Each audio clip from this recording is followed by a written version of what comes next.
May 1945.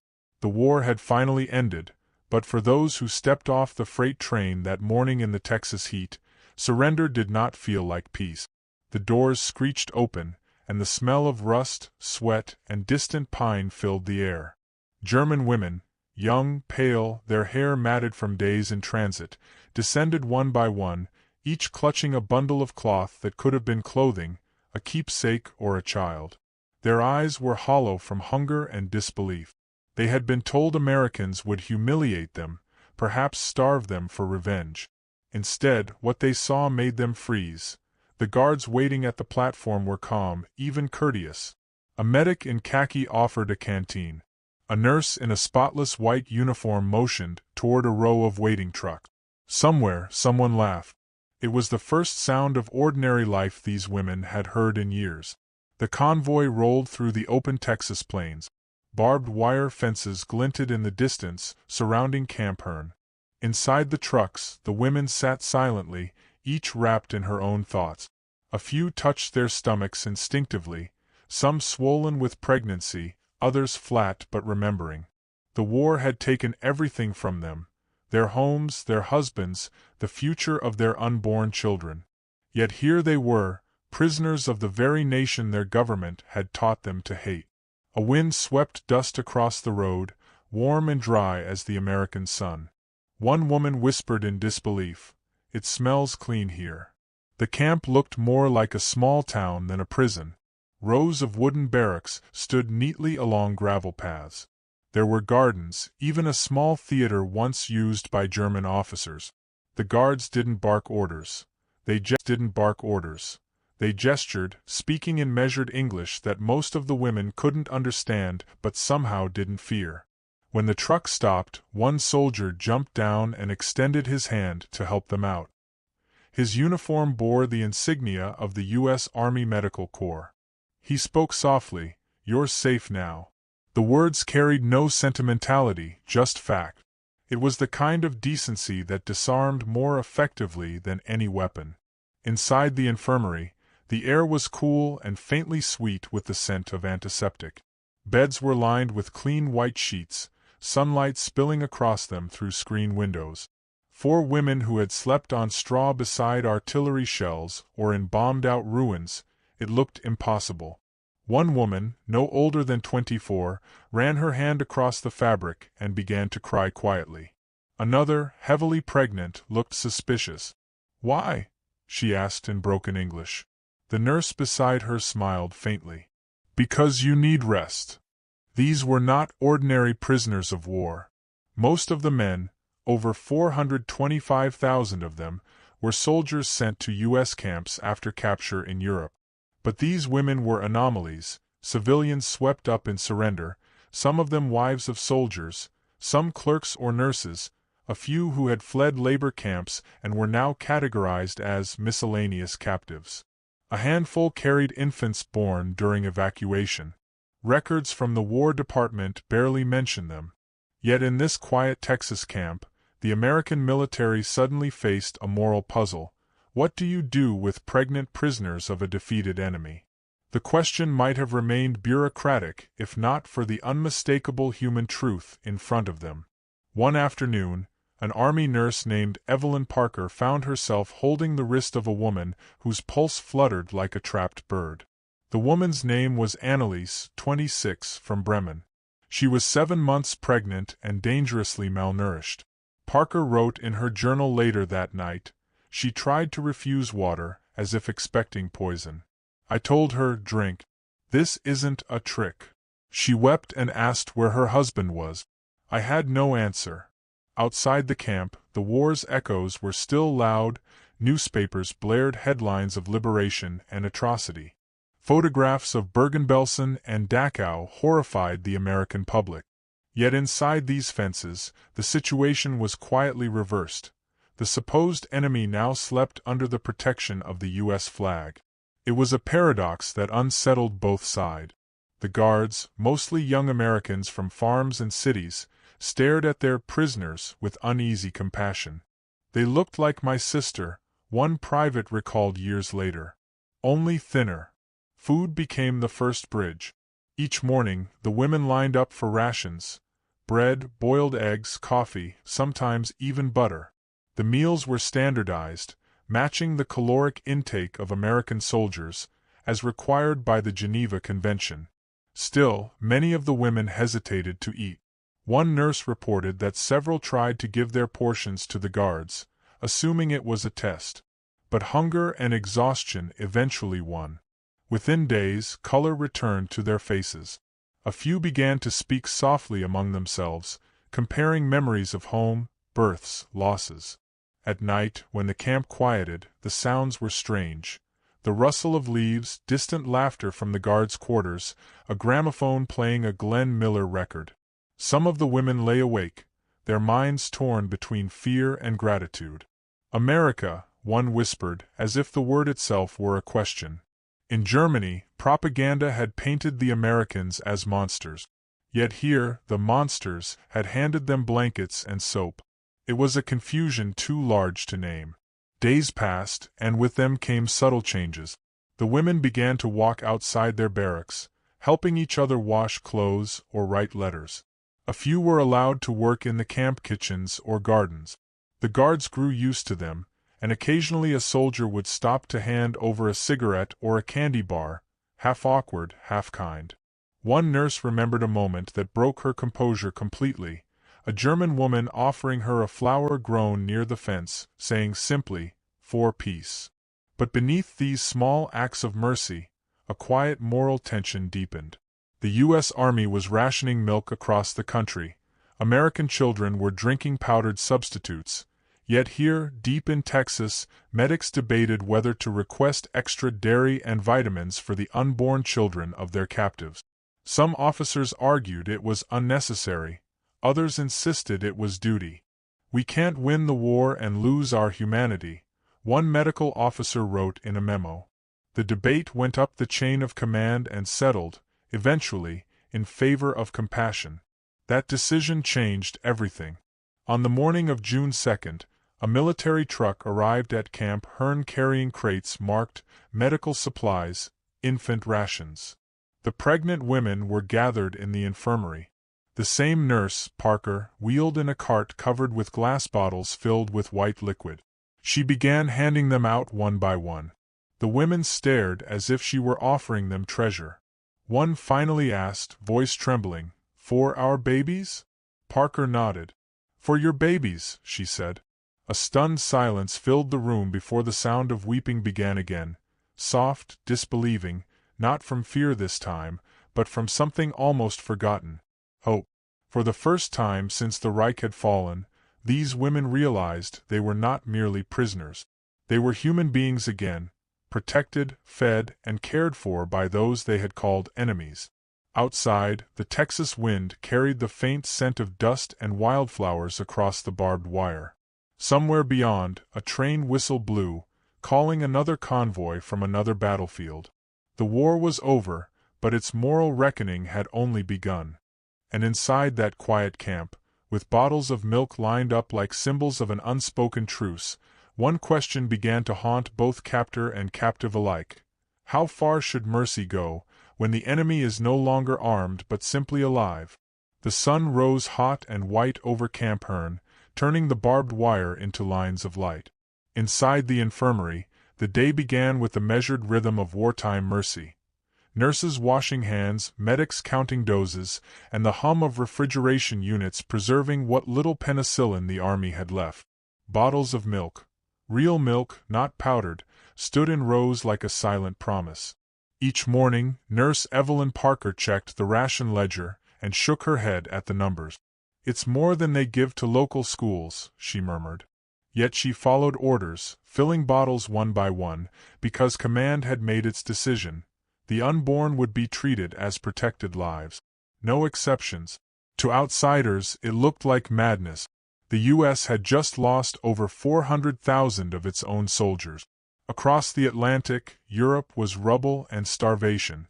But within this Texas camp, the U.S. Army Medical Corps had become custodian to a moral experiment no one had planned, a test of how far compassion could stretch in the aftermath of war. The Geneva Convention of 1929 required humane treatment for all prisoners, but it said nothing about pregnant women, nothing about newborns born behind wire. The men in Washington called it a gray area. The nurses on the ground simply called it life. Every decision carried weight. Each ration of milk had to be justified, every ampoule of penicillin accounted for. Parker kept her logbook in tight script, listing the German mothers by number, not by name, though she learned them anyway. Subject 174B, Anneliese. Subject 203F, Marta. To headquarters, they were data. To her, they were faces, some young and trembling, others quiet with the stoicism of those who had buried too many already. By late June, the pregnancies advanced. The camp's medical staff converted one barrack into a makeshift maternity ward. They hung curtains for privacy, built wooden cribs from spare lumber, and painted the walls a pale yellow. It was the kind of detail no one would ever include in a military report, yet it mattered. When the first child was born, a girl, the guards outside paused to listen. The cry was thin, startled, alive. Parker wrapped the infant in an American Red Cross blanket and whispered, "Welcome to the winning side." It was a joke, but her voice shook. Rumors of these births began to circulate through the camp system. Some officers called it the baby problem. Others saw it as a quiet victory of American principle. Lieutenant Colonel Harris, the camp commander, wrote to his superior, "We are producing life under conditions of defeat. I believe this will stand as the measure of what separates civilization from vengeance." His words circulated through the Army network, half admired, half mocked. One quartermaster reportedly replied, "You can't feed compassion to the taxpayers." The women, for their part, lived in a strange duality, grateful for safety yet haunted by shame. To be cared for by the enemy was a humiliation they could not reconcile. Some refused to learn English. Others began to mimic the nurses' mannerisms, their calm gestures and gentle humor. Anneliese, whose child was due in July, would sit by the window tracing her belly with her fingertips, listening to the Americans' country music on the radio. She once asked Parker, "Do your people hate us?" Parker had paused before answering. "Not all of us. Some just don't know what to feel anymore." Outside the camp, the American public was less forgiving. Local newspapers carried stories of enemy women receiving luxury rations. Letters poured into military offices. Angry farmers asking why German babies drank American milk while their own families rationed sugar. The War Department issued a terse statement. Humanitarian aid was a matter of international law. But the truth ran deeper. This wasn't just legality, it was identity. America needed to prove, even to itself, that victory hadn't cost its soul. The tension filtered down to the nurses. At dinner one night, Parker overheard two medics arguing in low voices. "Why waste supplies on them? They'll go home and raise little Nazis." The other shook his head. "Maybe. Or maybe they'll remember this." That exchange stayed with her. It wasn't just about milk or medicine. It was about who they would become after the war, on both sides of the wire. Each birth seemed to reinforce the question. When Marta's baby came early, the doctor feared the worst. Supplies were thin, the infant too small. Parker stayed up through the night, dripping milk with a spoon into the child's mouth, refusing to let it fade. At dawn, the baby took a single steady breath and began to cry. The entire infirmary exhaled. Later, when she recorded the event in her log, Parker hesitated before writing the final detail.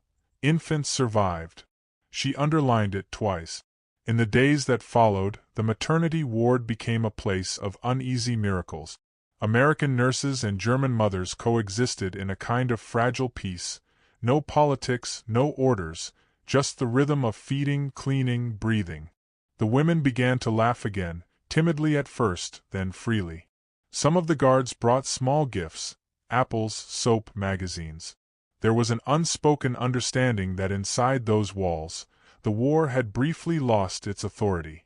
Still, the contradiction gnawed at everyone.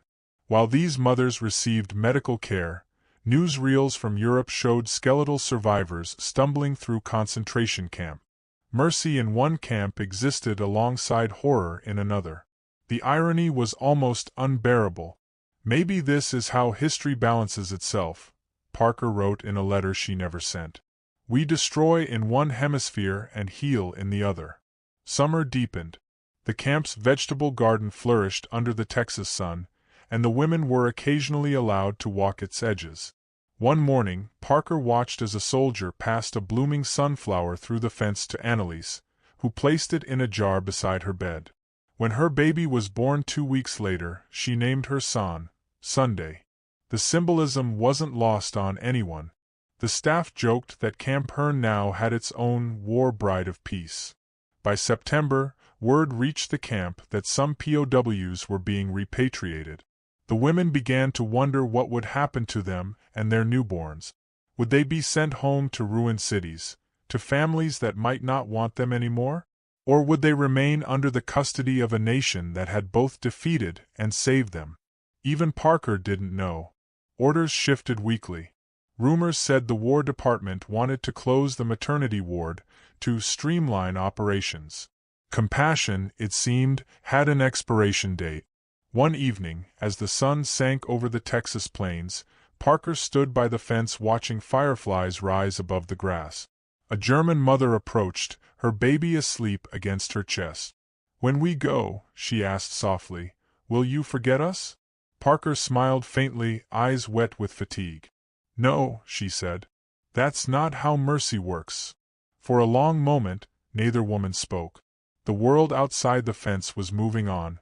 Europe rebuilding, soldiers returning home, the war stories already turning to legend. But here, in this quiet outpost of decency, the moral weight of victory lingered. The babies slept. The milk cooled. The ledger remained open. And as night settled over Camp Hearn, Evelyn Parker wrote a final note in her book before closing it. "Mercy is the only thing we can't ration." What she didn't know was that the policy itself was about to change. Washington was growing impatient with compassion, and the next telegram would carry a new order, one that would test whether the American experiment in mercy could survive peace itself. The nights at Camp Hearn grew quieter after the babies came, but not peaceful. The hum of crickets replaced the echo of boots, and in that silence unease began to stir. Word of the Mercy Camp had reached the towns beyond the wire, whispered first through soldiers' letters, then printed in the Dallas Morning News. Headlines called it the nursery for Nazis. The phrase struck like a slap. Local families, still grieving their sons lost in Europe, read that German women were being given milk, medicine, and beds, luxuries some Texans themselves lacked. Soon, the camp gates became the border between compassion and outrage. Inside, Nurse Evelyn Parker moved through her rounds as if balancing on a tightrope. She had seen kindness heal wounds that medicine couldn't touch, but now she felt the weight of judgment pressing from beyond the fence. Letters arrived daily, some addressed to the camp commander, some to the nurses directly. "Stop wasting supplies on the enemy," one read. Another asked, "Whose child will go hungry so theirs can live?" Parker folded them silently into her pocket, refusing to let the women see. Mercy, she realized, had become its own scandal. The German mothers noticed the shift before anyone spoke of it. Guards who once offered smiles now kept their distance. The camp's atmosphere, once quietly humane, began to harden. A rumor spread that the maternity ward would be shut down. "They say America is tired of us," murmured Marta one afternoon as she rocked her infant in a wooden cradle. Annalise, sitting nearby, brushed her fingers over her daughter's downy hair. "America never knew us," she said softly. Tension thickened like humidity. Each act of kindness began to feel fragile, temporary. Supplies dwindled as shipments were rerouted to reconstruction efforts in Europe. The milk truck arrived late, then not at all. When Parker inquired, the quartermaster shrugged. "Orders," he said. "You're to substitute with rations." Powdered formula replaced fresh milk. The women grimaced at the taste but said nothing. Gratitude, once freely given, turned into silent endurance. Beyond the wire, resentment grew louder. A town meeting in Herne turned hostile when a reporter mentioned that POW infants were receiving American penicillin. "My boy died in Italy waiting for that stuff," one man shouted. "Now we're handing it out to Germans?" Another woman stood, voice trembling. "Maybe God wants us to be better than what we fought." The room fell into uneasy silence, but her words didn't make it into the paper. Headlines favored anger. It sold better. Within the camp, the guards began to whisper among themselves. They were young, barely men, and war had left them disillusioned. One night, Parker overheard two of them near the infirmary steps. "You ever think we're coddling them?" one asked. The other hesitated. "Maybe. But it's strange seeing them like this. They cry the same way our women do." Parker stepped into the light deliberately, making her presence known. "That's because pain doesn't wear a uniform," she said. The soldiers stiffened, then nodded, embarrassed. Still, the tide was turning. The Army's new directives came coded in bureaucratic language: resource optimization, post-conflict demobilization. But to Parker they meant only one thing: less mercy. One by one, privileges disappeared. The maternity ward's curtains were removed. Work details were reinstated for mothers able to labor. The air of quiet compassion was replaced by the hum of regulations. The German women felt the shift in their bones. They had once been prisoners of war, now they were prisoners of resentment. Anneliese began to keep a diary, scrawling on scraps of paper torn from ration boxes. "They gave us hope, and now they take it back," she wrote. "Perhaps mercy is just another weapon.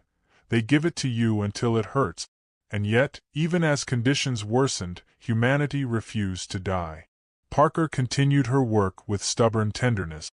She smuggled extra blankets from the officers' quarters, passed apples to the women during inspections, and spoke softly to the infants in English lullabies. One night, she found Marta standing by the fence, staring toward the lights of town. "What are you thinking?" Parker asked. Marta smiled faintly. "That freedom and prison are not places," she said. "They are moods." In early October, a telegram arrived from Washington. Several camps were to begin phased closures, and all non-essential medical programs would cease. The maternity ward at Herne was listed among them. The order was signed and stamped before anyone could protest. Parker felt her stomach sink as she read it. To the men who signed it, it was a line of text. To her, it was 30 mothers and their children, still fragile and needing care. She folded the paper and slipped it into her coat, delaying the inevitable announcement. The next morning, she gathered the women outside the infirmary. The sun was blinding, and the wind carried the dry scent of approaching winter. "They'll be transferring you soon," she said carefully. "To other facilities." The words sounded hollow even to her own ears. Anneliese stared at her, eyes wide. "What about the babies?"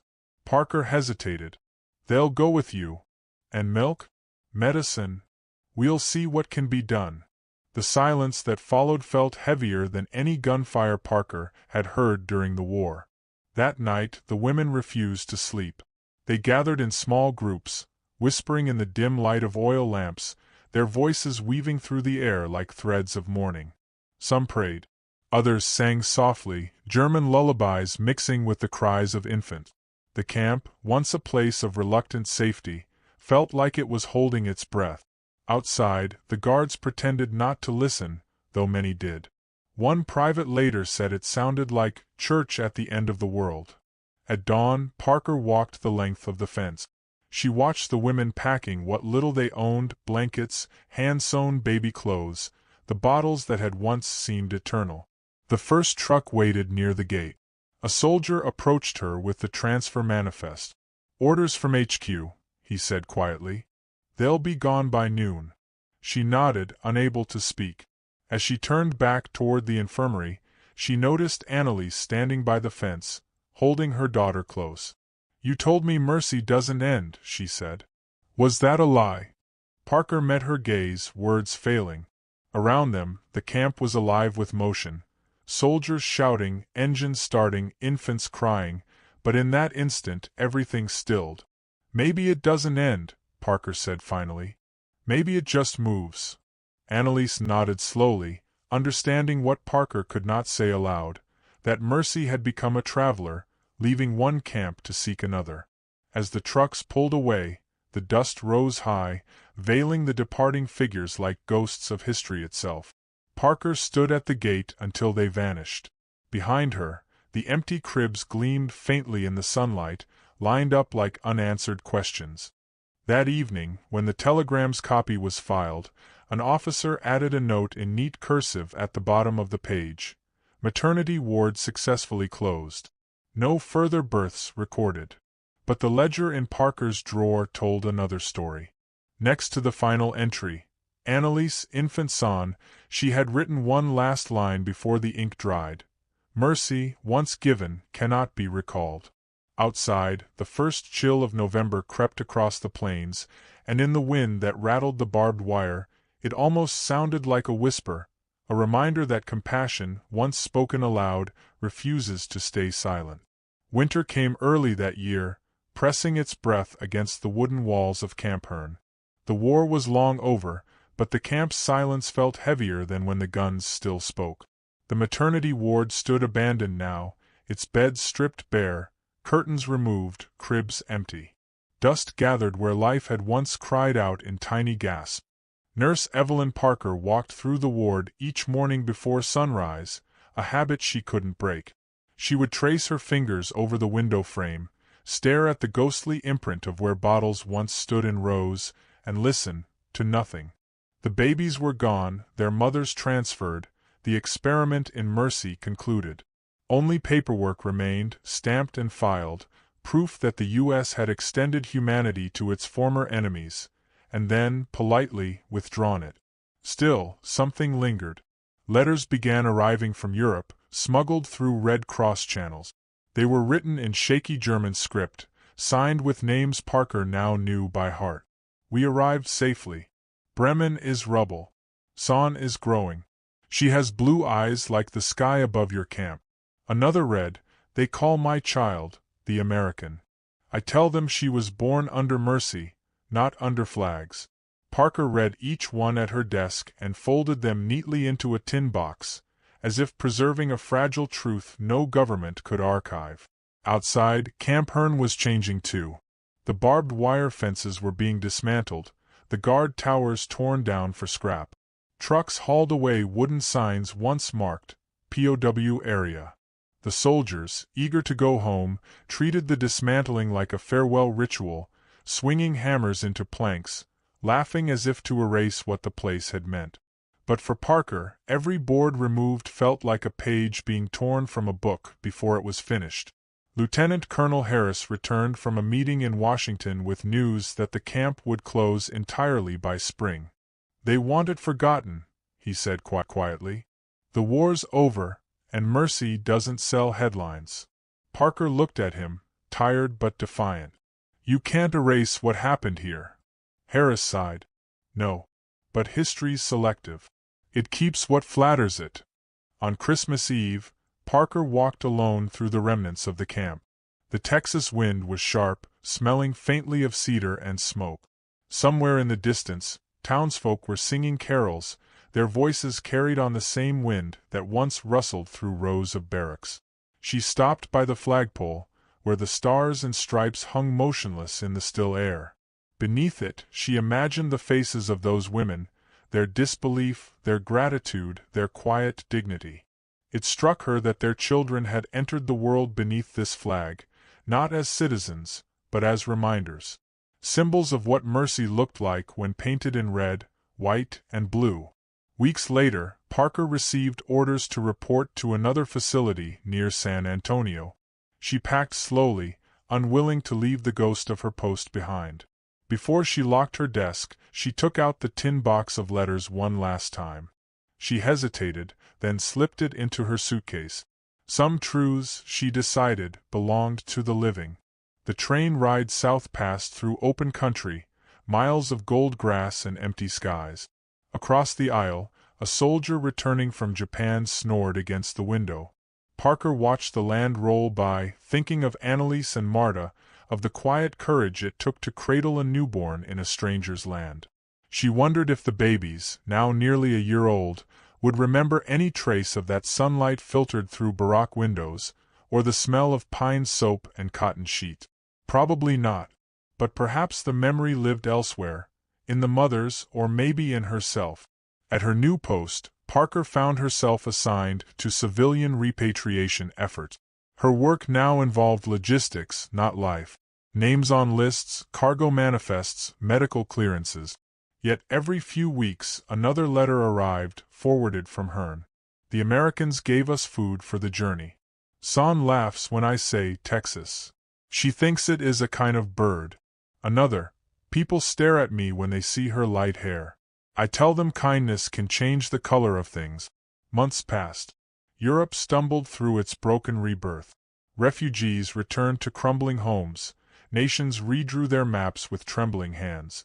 In Germany, some of the mothers reunited, bound by a secret thread of shared experience. They met in ruined churches and whispered about the camp where mercy lived.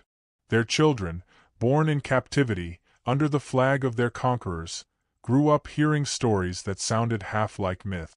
In 1947, Parker received a package with no return address. Inside was a small photograph, a toddler in a knitted dress standing in a field of wildflowers.